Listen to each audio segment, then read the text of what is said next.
the massive council chamber went quiet. So quiet, you could hear the soft hum of the air recyclers. Every alien delegate stared at the holographic screen floating in the center of the room. What they saw there made their blood run cold. "High Counselor." Veltar watched his four-fingered hands shake as the desperate message played again. The beautiful green world of Kethra was dying. Not from war or disease, but from something much worse. The harvester swarm had found them, on the screen. Crystalline creatures, the size of skyscrapers, moved across the planet's surface like hungry wolves. Everything they touched simply vanished. Trees, mountains, oceans, cities, all consumed and converted into more of their kind. The Kethrans, those gentle butterfly-like beings who had never hurt anyone, were running out of places to hide. "Show them the military reports," Veltar said quietly. Defense Minister Quindle stood up, all four of his arms trembling. His usually confident voice cracked as he spoke. "Every fleet we sent is gone. The Third Armada, the Elite Guard, even the experimental weapon platforms. Nothing works. These things learn faster than we can adapt." He pulled up tactical data that made several council members gasp. "When we used plasma cannons, they grew reflective armor. Energy weapons. They absorbed the power and grew stronger. Kinetic rounds bounced off like pebbles. Nuclear warheads just fed them more energy to consume with." An elderly delegate from the peaceful Jarian Union raised a shaky tentacle. "What about the defensive shields? Surely the planetary barriers held." Quindle's expression grew darker. "The harvesters ate through them like they were made of paper. They don't just consume matter. They consume energy, information, even the quantum fields that hold atoms together. Every world they take makes them smarter and stronger." The chamber, filled with worried whispers in dozens of alien languages. Veltar could smell the fear pheromones in the air. In 3,000 years of galactic civilization, nothing like this had ever threatened them. Their wars were polite affairs with rules and treaties. Their weapons were designed to disable, not destroy. Their soldiers were trained to protect, not to kill. "How long do the Kethrans have?" asked someone from the back. 3 days, maybe 4, if they're lucky," Quindle replied. "After that, the swarm will have enough mass to split and attack multiple systems at once. Our projections show complete galactic consumption within 50 standard years." The silence that followed was deafening. Veltar closed his large eyes and considered the option that had been whispered about in secret meetings. The option that every civilized being in the galaxy feared almost as much as extinction itself. "There is one possibility," he said slowly. "One species that might be able to help us." "You don't mean ... started the Andromedan representative. "The Deathworlders," Veltar said the word, like it left a bad taste in his mouth. The reaction was immediate. Several delegates actually screamed. Others began hyperventilating or releasing stress chemicals. The mere mention of Earth's inhabitants sent waves of primal terror through the chamber. Everyone knew the stories. Humans came from a world so hostile that simply breathing its air would kill most galactic species. They had survived ice ages, asteroid impacts, supervolcanic eruptions, and predators that made the harvesters look tame. Evolution had turned them into perfect killing machines wrapped in a thin layer of civilization. "They hunt in packs," whispered someone. "They turn everything into weapons. Their planet tried to kill them for millions of years," added another. "It made them into monsters. They eat other living things," said a third voice, full of disgust. Veltar held up his hands for silence. "I know what they are. We all do. But they're also the only species in known space that evolved to fight and survive impossible odds. The only ones who might see the harvesters as just another challenge to overcome." The truth hung heavy in the air. The galaxy's gentle, civilized species had built a peaceful paradise among the stars, but they had also made themselves soft. When real danger came, they had no idea how to fight it. The humans, Those terrifying predators from the nightmare world called Earth might be their only hope for survival. Captain Lee Minho was drinking his morning coffee when the universe changed forever. The communication alert that came through the speakers of Lunar Station Gamma wasn't like the usual cargo manifests or patrol reports. This one carried the encrypted seal of the Galactic Council, something that had never happened before in human history. Minho set down his cup and walked to the command center. His boots echoed in the quiet corridors of the space station that orbited Earth's moon. At 45 years old, he had seen enough combat to know when something big was coming. The tension in the air felt familiar, like the moment before a storm. "Briggs, what do we have, Park?" he asked as he entered the bridge. Lieutenant Park Sujin looked up from her console, her young face pale with shock. "Sir, you need to see this. The aliens. They're asking for our help." Minho raised an eyebrow. In the 20 years since humanity had made contact with galactic civilization, the aliens had made one thing very clear. They wanted nothing to do with Earth's inhabitants. Humans were too violent, too unpredictable, too dangerous to be trusted with anything important. Most alien species literally crossed to the other side of space stations when humans walked by. "Play it," Minho ordered. The holographic display flickered to life, showing the bug-like face of High Counselor Veltar. The alien's voice was shaking as he spoke through the universal translator. "People of Earth, we need your help. A threat, unlike anything we have ever faced, is consuming our worlds. We have tried everything. Our weapons are useless. Our defenses mean nothing. Entire civilizations are being erased from existence." Park pulled up the tactical data that came with the message. What Minho saw made him whistle low under his breath. Star charts showing system after system going dark. Population counts dropping from billions to zero in a matter of days. Military reports describing creatures that seemed to come straight out of a nightmare. "These harvesters," Park continued, reading from her screen, "they are like nothing in our databases. Made of some kind of living crystal that can adapt to any attack. They consume everything, planets, ships, even the energy from stars. Every world they eat makes them stronger and smarter." Minho studied the footage of the crystalline monsters moving across alien worlds like a plague of locusts. Each creature was the size of a building, moving with purpose and intelligence.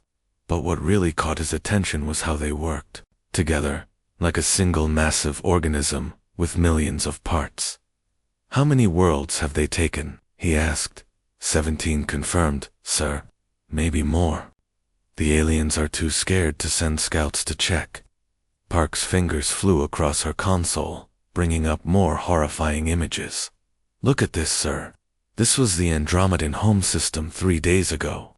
The hologram showed a beautiful blue-green world covered in crystalline cities that looked like works of art. Then it shifted to the current view, empty space, where a planet used to be, with only a cloud of glittering debris marking where billions of lives had existed. "The aliens tried everything they had," Park continued.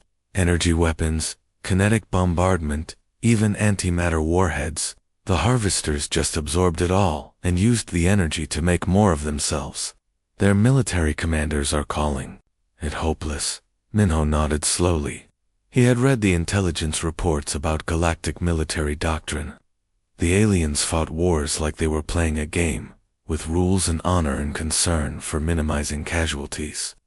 They had built their weapons to disable and capture, not to completely destroy.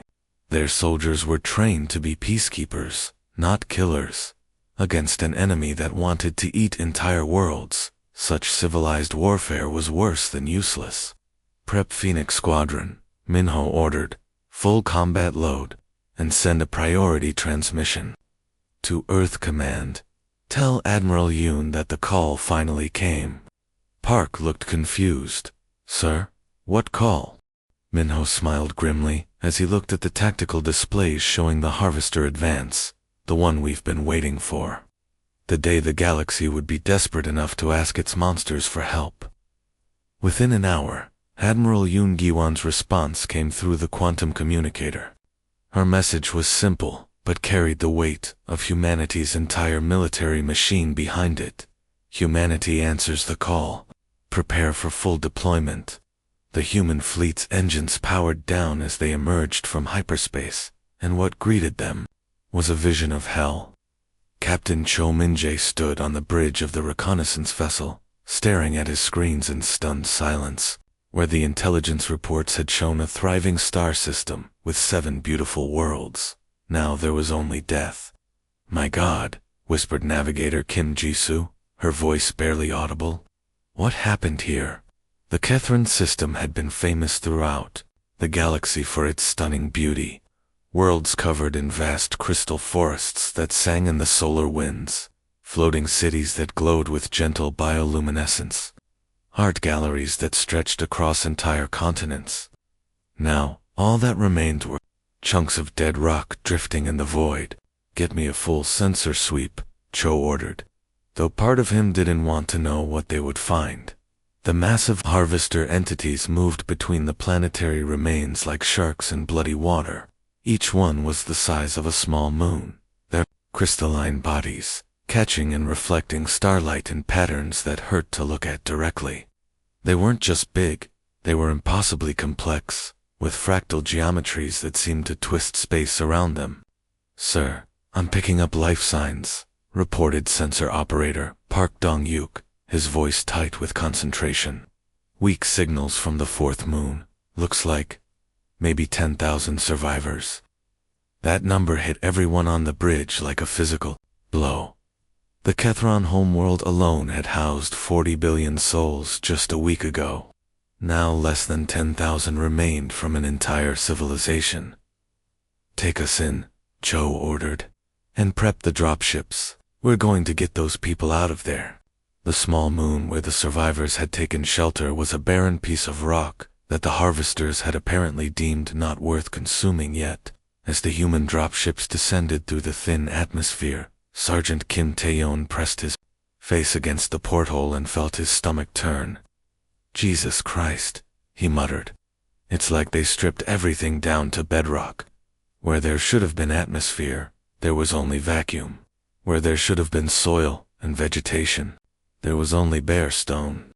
The harvesters hadn't just killed this world, they had devoured it so completely that nothing organic remained. The survivors were huddled in natural caves, their normally bright bioluminescent bodies dim with despair and exhaustion. When the human soldiers appeared at the cave entrance, the aliens' reaction was immediate and heartbreaking. They pressed themselves against the far walls in terror. Kim could understand why. To these gentle beings, humans looked like walking nightmares. Tall bipedal predators with forward-facing eyes designed for tracking prey, exposed teeth that marked them as meteors, bodies built for chasing down and killing other living things. "Hey, it's okay," Kim said softly, removing his helmet to show his face. "We're not here to hurt you, we're here to help." The Kethrans stared at him in confusion. In their 3,000-year recorded history, they had never encountered a predator species that showed kindness to strangers. Their own evolution had been peaceful. They had never needed to develop the hunting instincts that every human child was born with. Elder Seleneth, her wing membranes torn and her bioluminescence flickering weakly, managed to speak through the universal translator. You came. But why? We are nothing to you." Kim knelt down to bring himself to her eye level, moving slowly so as not to frighten her further. "Because someone asked for help. That's enough." Before the alien could respond, the cave entrance exploded in a shower of rock and crystal. Harvester scouts had found them, spider-like creatures the size of trucks, their bodies made of the same hungry crystal as their larger cousins. They moved with mechanical precision, their sensor arrays sweeping the cave for signs of life to consume. What happened next would be talked about in Kethran survivor communities for generations. The humans didn't scream or run or panic like any civilized being would. Instead, they moved like a single organism, their weapons appearing in their hands with practiced ease. "Contact front," Kim called out calmly, as if he were commenting on the weather. 3 scouts, standard configuration. "Hannah, take the left flank. Jin, you're with me on the right." Lieutenant Choi Hannah moved to her position with fluid grace, her rifle already tracking targets. "Copy that, Sarge. These things have the same weak points as the specimens we studied." The firefight was brief and brutal. The humans moved with the kind of coordinated precision that only came from millions of years of pack-hunting evolution. They used the cave walls for cover, their weapons firing in controlled bursts that found weak points in the crystalline armor, with surgical accuracy. "Target down," Hannah reported, as her shots shattered the lead scout's central processing core. "These things are tough, but they're not invincible. Everything bleeds, everything dies." The Kethrans watched in amazement, as their supposed saviors calmly reloaded their weapons and checked for more threats. These weren't the mindless monsters from their nightmares. They were something far more dangerous. They were professionals, Major. Jung Woo-young hummed quietly to himself as he worked, the sound echoing in the makeshift laboratory aboard the human command ship. Spread across the metal tables in front of him were pieces of what had once been a harvester drone, crystalline fragments that still pulsed with faint energy, even after being blasted apart by human weapons. Too. The alien observers watching from behind reinforced glass, the scene was deeply unsettling. Here was a human, one of the galaxy's most feared predators, calmly dissecting the remains of creatures that had driven entire civilizations to extinction. He handled the deadly fragments with the same casual interest a chef might show while preparing dinner. "Fascinating," Woo-young muttered, holding up a piece of the drone's processing core to the light. "Quantum-linked silicon matrix with adaptive programming. Clever, but not as clever as they think." Elder Silenith pressed closer to the observation window, her bioluminescent patches flickering with nervous energy. Through the universal translator, her voice came out high and strained. "Major Jung, how can you be so calm? These creatures destroyed 17 worlds. They consumed everything we threw at them." Woo-young looked up from his work, genuinely confused by the question. "Afraid of these things?" He gestured at the crystal fragments. "They're just really big bugs. Complicated bugs, sure, but still, bugs." The alien delegation exchanged worried glances. Dr. Valkyrie, the Andromedan science advisor, leaned forward. "But they adapt to every weapon, absorb every energy type. Our greatest military minds called them unstoppable." "That's your problem right there," Woo-young said with a slight smile. "You tried to fight them like they were soldiers. But look at this." He activated a holographic display showing the drone's internal structure. "See how they process information? It's all reactive. They encounter a threat, analyze it, develop a countermeasure, then share that information with the hive." He zoomed in on the quantum communication nodes. "They're basically following if X, then Y if Y fails. Try Z. It's efficient, but it's also completely predictable once you understand the pattern." Captain Lee Byung-ho, the ship's tactical officer, joined the briefing with a tablet full of combat data. "The Major's right. We've been analyzing their attack patterns from the 17 worlds they consumed. Same approach every time. Probe for weaknesses, adapt defenses, then overwhelm with numbers. On Earth, we call this swarm intelligence," Woo-young continued, pulling up images from human history. "Army ants, termite colonies, locust swarms. We've been dealing with this kind of enemy for millions of years. The trick isn't to fight the individual bugs, it's to disrupt the hive mind." Elder Sileneth's wings fluttered nervously. "But how?" "Their quantum communication network spans light years. Even if you could jam it locally, there are billions of them." Woo-young's grin was the kind that had made prey animals run in terror back. "On Earth, who said anything about jamming? We're going to feed them false information." The room went quiet as the implications sank in. Lieutenant Park Soyoung, The ship's communications specialist leaned forward with interest. You want to hack their hive mind? Exactly. They adapt to threats by sharing information instantly across the network. But what if that information is wrong? What if we make them adapt to threats that don't exist, or ignore real dangers because their sensors tell them everything is fine? The holographic display shifted to show Wu Yang's tactical analysis. Look at their consumption patterns. They target high-energy signatures first: power plants, military bases, population centers. They avoid areas with certain radiation types, specific electromagnetic frequencies, and quantum disturbances that interfere with their processing. Captain Lee nodded slowly. So we make the whole battlefield look like interference zones. Bingo. And while they're trying to figure out why their sensors are lying to them, we hit them with good old-fashioned kinetic weapons. Bullets, explosives, and really big rocks moving really fast. Hard to adapt to getting smashed by a chunk of asteroid. Dr. Valkyrie's 4 eyes blinked in sequence, a sign of deep concentration in his species. This is how you think. You see an unstoppable force and immediately start planning how to trick it. Wu Yang shrugged. It's what we do. Back on Earth, everything was trying to kill us for millions of years. Ice ages that lasted centuries, volcanoes that blocked out the sun, predators with bigger claws and sharper teeth. We survived because we learned to think our way out of problems that should have killed us. He turned back to the crystal fragments, his expression becoming more serious. These harvesters are dangerous, sure, but they're also lazy. They've gotten used to easy victories against civilizations that fight fair. They've never faced an enemy that fights dirty. The alien observers watched as human technicians began preparing equipment that looked nothing like traditional weapons. Electromagnetic scramblers, quantum static generators, and devices that seemed designed to confuse rather than destroy.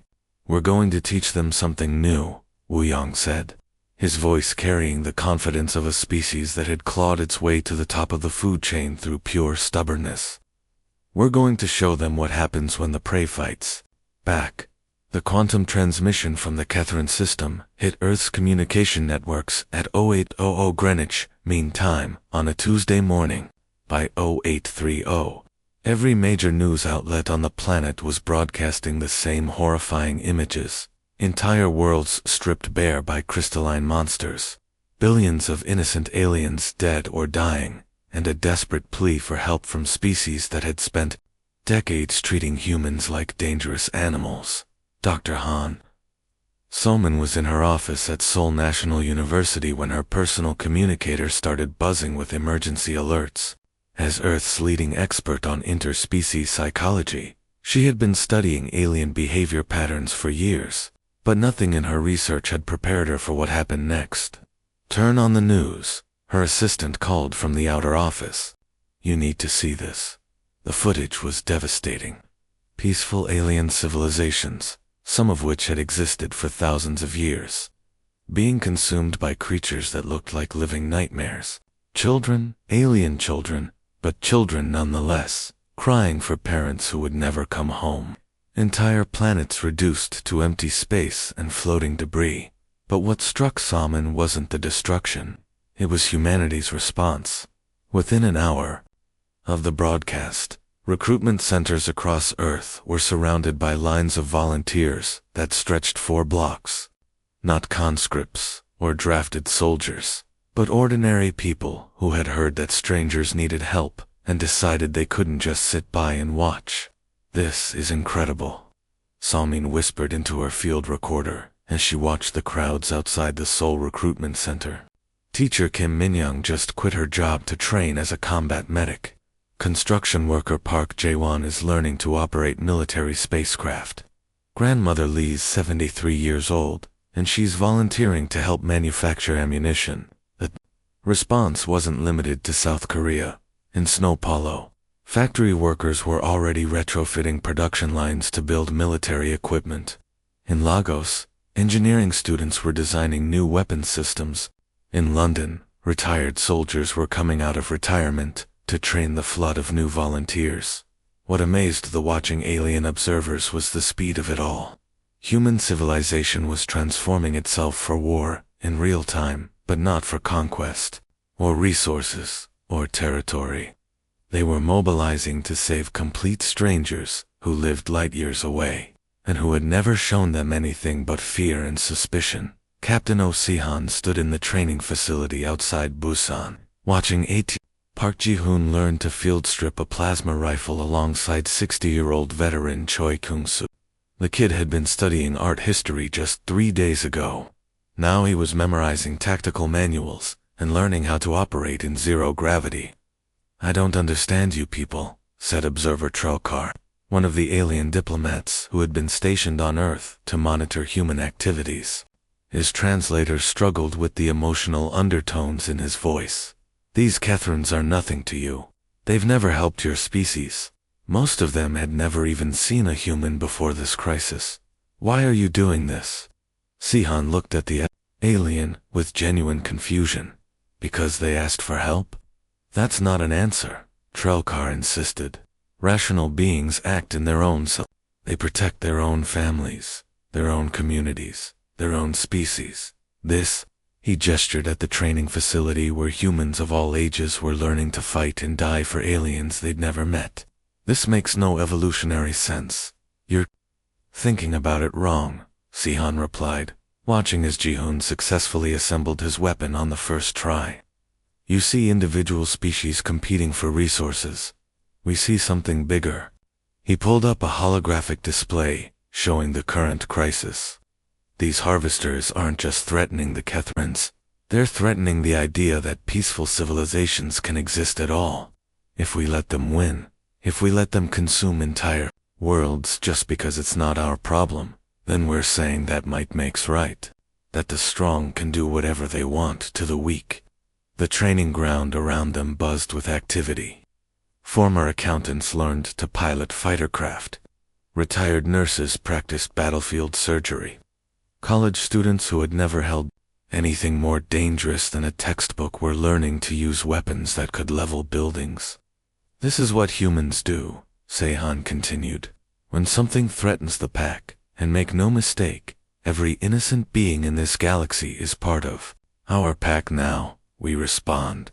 Not because it's logical, or profitable, or safe. Because it's right." Dr. Han Soman documented it all, her reports growing more amazed by the hour. "The industrial transformation is unprecedented," she recorded. "Factories that made cars yesterday are building spacecraft today. Entertainment companies are producing training simulations. Even children are contributing. Schools are organizing supply drives. Teenagers are volunteering as messengers and support staff." The alien observers tried to make sense of it using their databases and behavioral models, but nothing computed. A species that voluntarily gave up comfort and safety for strangers. Citizens who paid higher taxes to fund military operations that wouldn't benefit them personally. Parents who sent their children to fight for beings they'd never meet. "It's not rational," Trelkar transmitted to his superiors. "By every measure of evolutionary psychology, this behavior should not exist. Yet here it is, happening on a planetary scale." What the aliens didn't understand was that rationality had never been humanity's strongest trait. Compassion, stubbornness, and an almost pathological inability to ignore someone else's suffering. Those were the things that had made humans the dominant species on their deadly homeworld. Now those same traits were about to be unleashed on an unsuspecting galaxy. Commander Kong Minji stood on the bridge of the battleship Incheon, watching the harvester swarm through the main view screen. The crystalline entities moved in perfect formation, their moon-sized bodies catching starlight like deadly jewels. Any other species would have seen them and felt their hearts sink. Minji just smiled. "Weapons status, Lim?" she asked casually, as if she were preparing for a routine patrol instead of humanity's first major battle against galactic extinction. Weapons Officer Lim Dong-yuk grinned back at her. "Trojan packages loaded and ready, Commander." The boys in engineering really outdid themselves with this batch. The Trojan packages looked like ordinary asteroids drifting through space, which was exactly the point. The harvesters had learned to identify and avoid human ships, but they still consumed raw matter without question. What they didn't know was that human engineers had spent the last month hollowing out asteroids and filling them with nasty surprises. "Deploy them," Minji ordered. "Let's see how they like their dinner tonight." 20 modified asteroids began their slow drift toward the harvester formation. The crystalline creatures detected them immediately, their sensor arrays lighting up as they analyzed the incoming rocks, finding nothing but standard mineral compositions. They moved to intercept and consume them. Dr. On Hygiene watched from the science vessel Sejong, her instruments tracking every detail of the engagement. "First package consumed," she reported over the comm. "Toxin dispersal in 3.2.1. Inside the lead harvester, concentrated acid began eating away at its silicon-based internal structure. The creature's adaptive systems kicked in immediately, trying to neutralize the poison, but the damage was already spreading through its quantum-linked nervous system. Target 1 showing distress signals," reported sensor operator Kim Young-mi. "Its movement patterns are becoming erratic." But the harvesters were nothing if not adaptive. Within minutes, the other creatures in the swarm had developed new filtering mechanisms, screening out the toxins before they could do damage. The next wave of poisoned asteroids was consumed safely. "They figured it out," Lim noted without concern. "Time for Plan B." "Time for Plan B," Mingy confirmed. The second wave of asteroids looked identical to the first, but instead of toxins, they contained concentrated radioactive material, the kind that would disrupt the harvester's quantum communication networks. As the creatures consumed them, static began filling their shared consciousness. For exactly 47 minutes, the radioactive approach worked. Then the harvesters adapted again, developing internal shielding that blocked the harmful radiation, while still allowing them to process the material for energy. "Plan C?" asked Lim hopefully. "Already deployed," Mingy replied. This time, the asteroids contained electromagnetic pulse generators that would activate once inside the creatures' bodies. The pulses scrambled their internal electronics, causing several harvesters to collide with each other in confusion.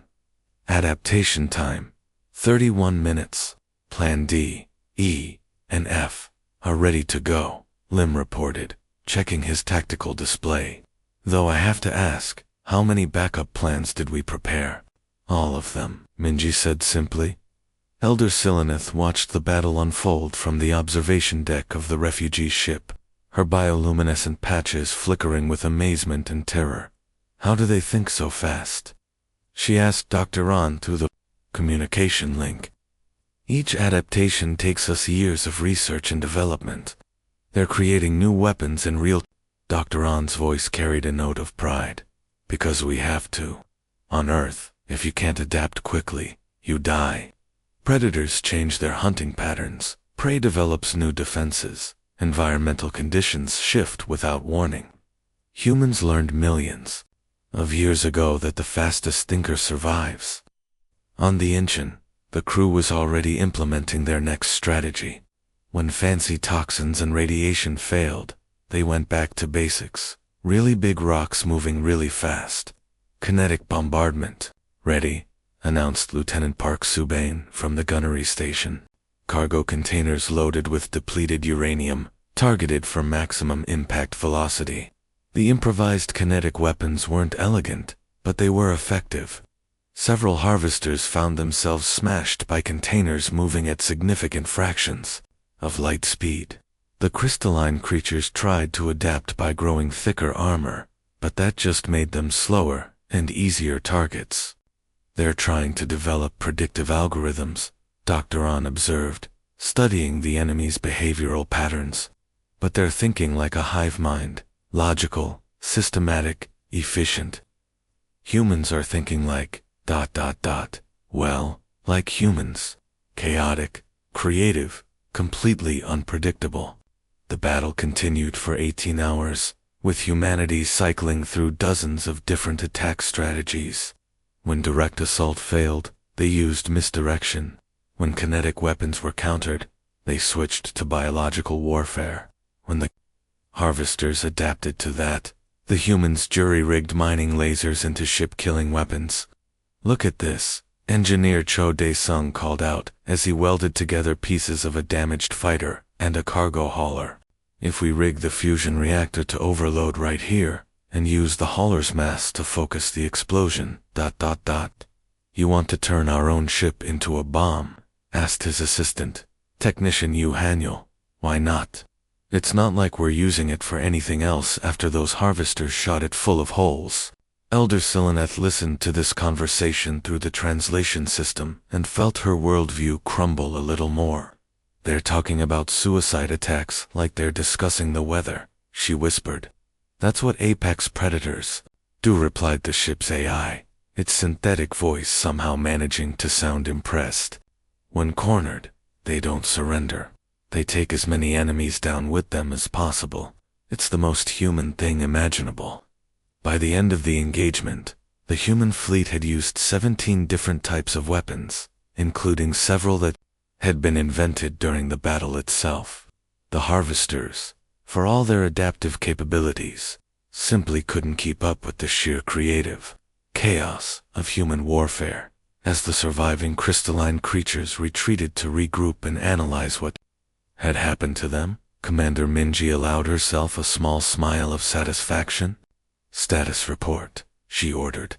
"Enemy formation broken," reported Kim Young-mi. "They're falling back to the outer system. I think, ... I think we actually hurt them." Minji nodded. "Good. Now let's show them what we do for an encore." The Battle of Kepler 442 began at dawn, ship time, with the largest harvester hive ship ever recorded bearing down on the evacuation zone.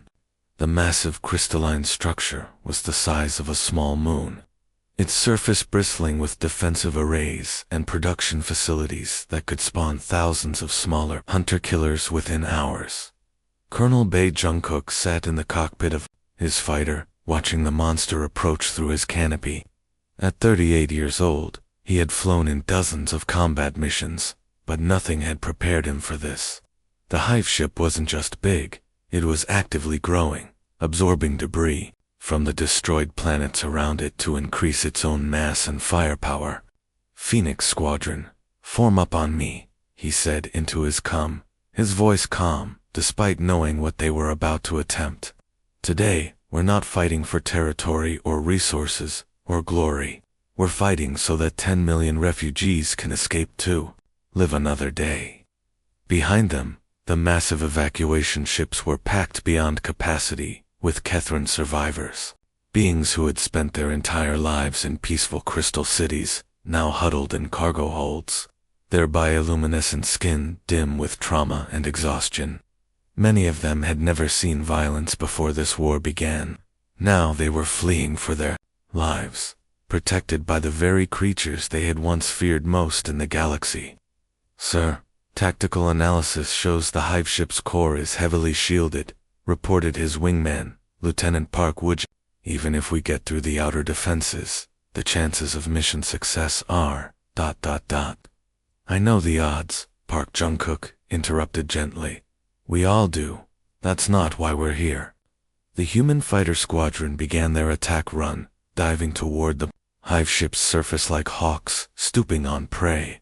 The harvester defensive systems came alive immediately, filling space with crystalline interceptors and energy beams that could slice through ship armor like paper. On the evacuation vessel Busan, Captain Im Soo-jung watched the tactical display as Phoenix Squadron engaged the enemy. Her ship was carrying 12,000 Kethran refugees, packed into every available space. The gentle aliens pressed against the viewports, watching human pilots die to buy them a few more minutes of life. "Ma'am, we're taking heavy fire on the port side," reported her communications officer. Lieutenant Nam Jimin, his young face was pale, but determined, as he read the damage reports. "Hull breaches on decks 7 through 12. Emergency force fields are holding, but barely. Sujung felt the ship shudder as another harvester beam struck home. The Busan had been designed as a transport, not a warship. Her shields were failing. Her armor was gone, and her engines were pushed far beyond their safety limits. But the evacuation ships behind her needed time to reach the jump point. "How long until the refugees are clear?" she asked. 9 minutes and 43 seconds, came the reply. Sujung nodded and began manually overriding the ship's safety systems. "Then we hold for 10 minutes, whatever it takes." In space, Phoenix Squadron was being torn apart by the hive ships. Defenses. Pilot Lee Chae-young watched her fuel gauge tick toward empty as she weaved between crystalline interceptors. Her fighters' guns, speaking in short, precise bursts. Each shot had to count now. She didn't have ammunition to waste. Phoenix. 7. You're out of fuel. Jungkook's voice crackled over the comm. RTB for refuel. Negative. Phoenix lead, Chae-young replied, cutting her engines and letting momentum carry her deeper into the enemy formation. "I've got 3 missiles left and plenty of gravity to work with." Going ballistic. What she did next would be studied in military academies for generations, using only her fighters' maneuvering thrusters and the gravitational pull of nearby debris. She guided her powerless craft through a formation of harvester interceptors, her remaining missiles finding their targets with mathematical precision. On the refugee ships, the Kethrans watched in stunned silence as human after human sacrificed themselves to buy time for the evacuation. These beings they had once crossed space stations to avoid were dying for them, not for money or territory or strategic advantage, but simply because it was the right thing to do.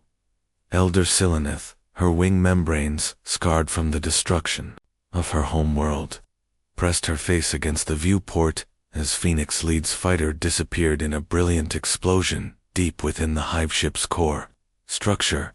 "Why?" she whispered through the translator. "Why do they do this for us?" A human engineer working nearby, Sergeant Kim Mungsu, looked up from his repairs with genuine confusion. "Because you needed help," he said simply, as if no other explanation was required. The hive ship began breaking apart as its core systems failed, but the victory came at a terrible cost. Phoenix Squadron was gone. The Busan was venting atmosphere and falling behind the evacuation fleet. Dozens of human ships had been lost buying time for civilians they had never met, but the evacuation succeeded. 10 million Kethron refugees reached the jump point and escaped to safety, carrying with them a new understanding of what humanity truly was. Not monsters from a death world, but guardians who would face any odds to protect the innocent.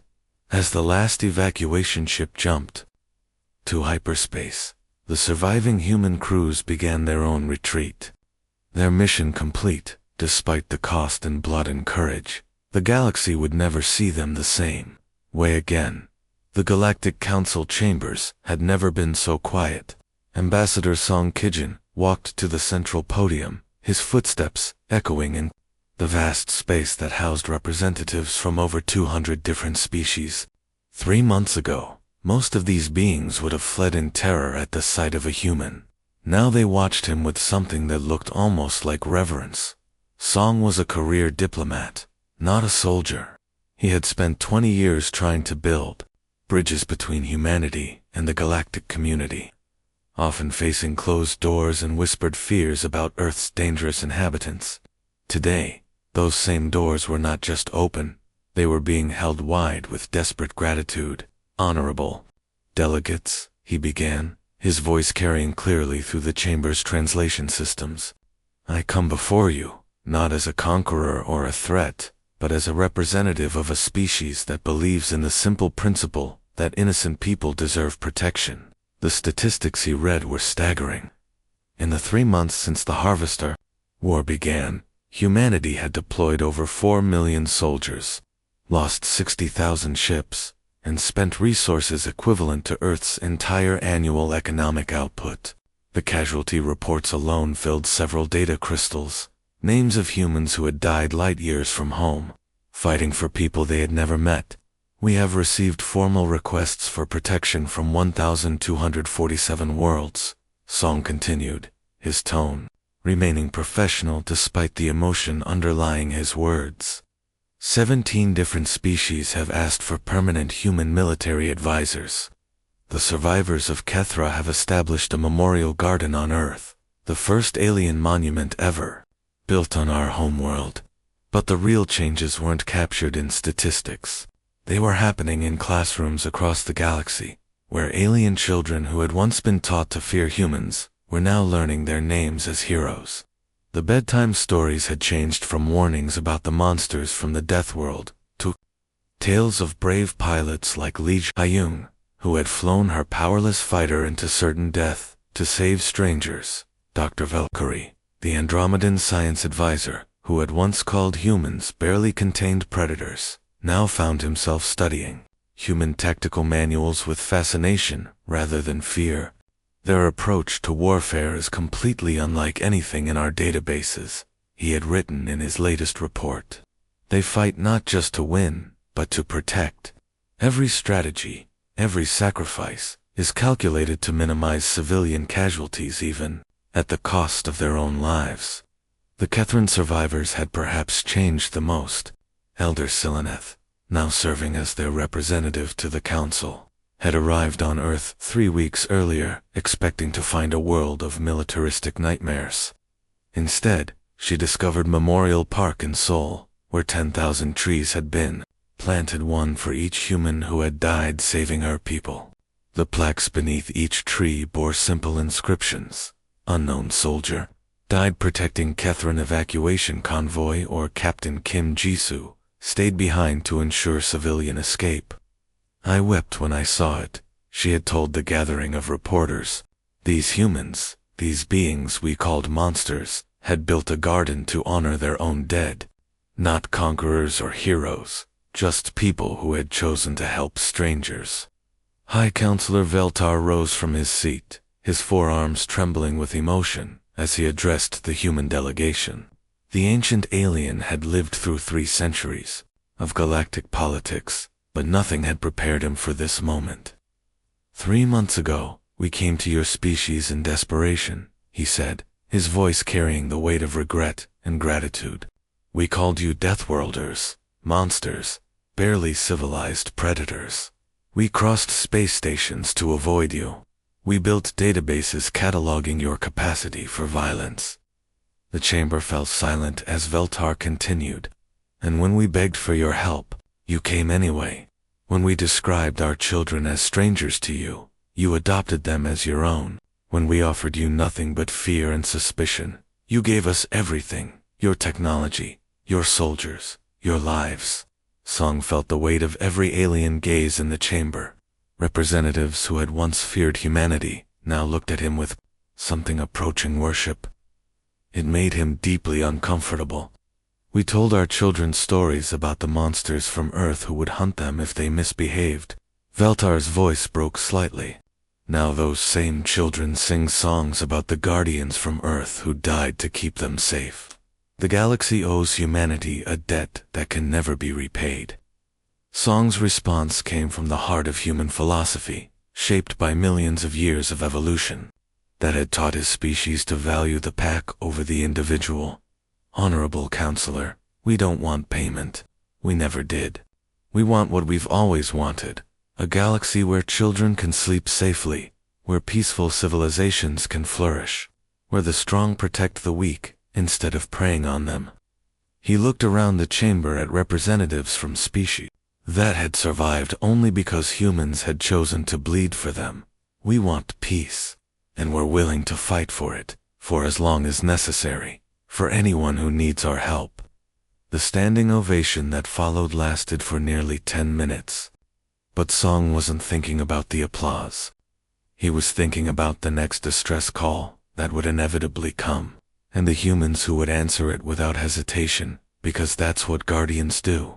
Admiral Park Min-soo watched the sun rise through the massive windows of Guardian Station, his coffee growing cold in his hands as he observed the morning patrol departures. The sight never got old. Dozens of human ships launching into the darkness, each one carrying crews who had volunteered to spend months or even years protecting strangers they might never meet. Guardian Station itself was a marvel of cooperative engineering, built in the neutral space between Earth and the former Kethron territories. It served as headquarters for humanity's new role as the galaxy's protectors.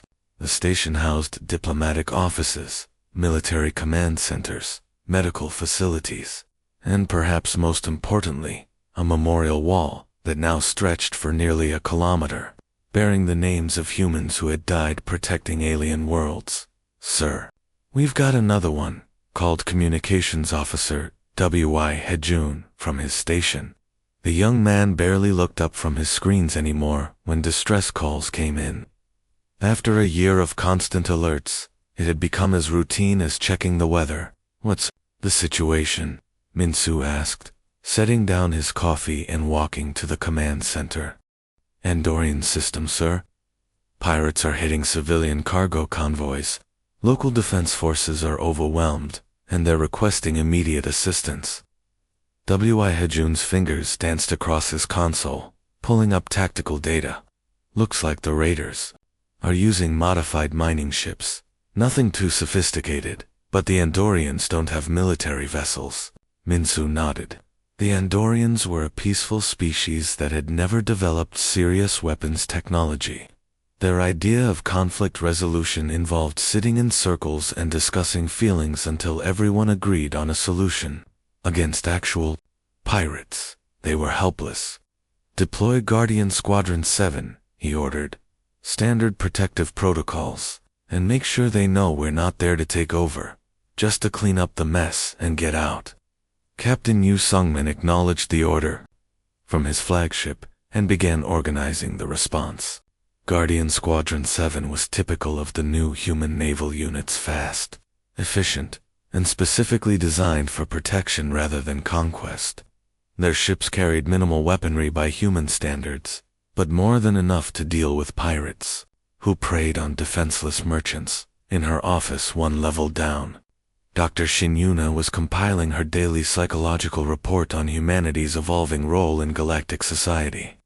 The transformation had been remarkable to witness from a scientific perspective. A species that had been universally feared was now universally trusted, simply because they had proven that their capacity for violence came with an even greater capacity for compassion. The behavioral patterns continued to confound traditional models, she dictated to her recording device. Human military units consistently prioritize civilian safety over tactical advantage. Yesterday's rescue mission in the Tau Ceti system saw Commander Lee deliberately expose her ship to enemy fire to protect an evacuation convoy. The aliens they saved had never even heard of humans 6 months ago. The requests for protection came daily now, not just from major civilizations, but from small colonies, trading posts, research stations, and even individual ships that had encountered trouble in deep space. Humanity had accidentally become the galaxy's emergency services, and they seemed to genuinely enjoy the role. What amazed Dr. Shin most was how normal it had all become for the human crews. These weren't glory-seeking warriors or power-hungry conquerors. They were ordinary people, former accountants, teachers, mechanics, who had signed up to help strangers and found themselves defending entire civilizations. Guardian 7-2, Station Control, crackled Sungmin's voice over the comm. Pirates neutralized cargo convoys safe. The Andorians are asking if we'd like to stay for their gratitude ceremony. But I told them we've got 3 more patrol sectors to check today. Smiled at that. The aliens always wanted to throw parades and celebrations for their human protectors, not understanding that most humans found such displays embarrassing. They had helped because help was needed, not because they wanted recognition. Ambassador Song Kaijin joined Minsu at the observation deck, carrying his own cup of coffee and looking thoughtfully at the star charts displayed on the nearby screens. Red dots marked current trouble spots, yellow indicated potential problems. and green showed systems under human protection. The map was mostly green now. Funny how things work out, Song mused, watching another patrol ship disappear into hyperspace. A year ago, half the galaxy thought we were monsters waiting to devour their children. Now those same children have human names for their imaginary friends. The Zephyrian kids have started playing a game called Guardians, Minsu replied.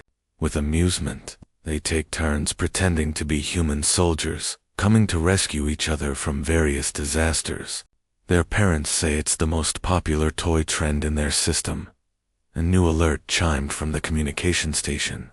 W.I. Hejun glanced at his screen and sighed. Here we go again.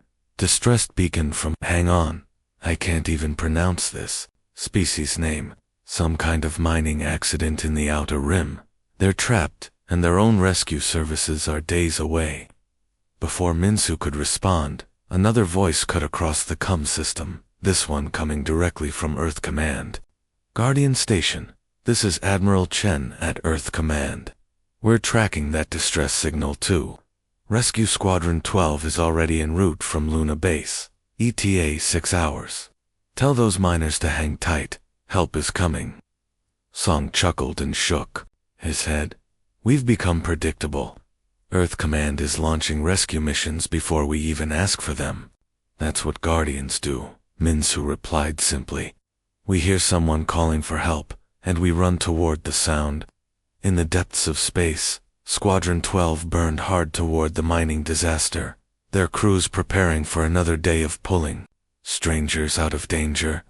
Behind them, Guardian Station continued its endless watch, ready to deploy humanity's protective embrace to anyone, anywhere, who needed it.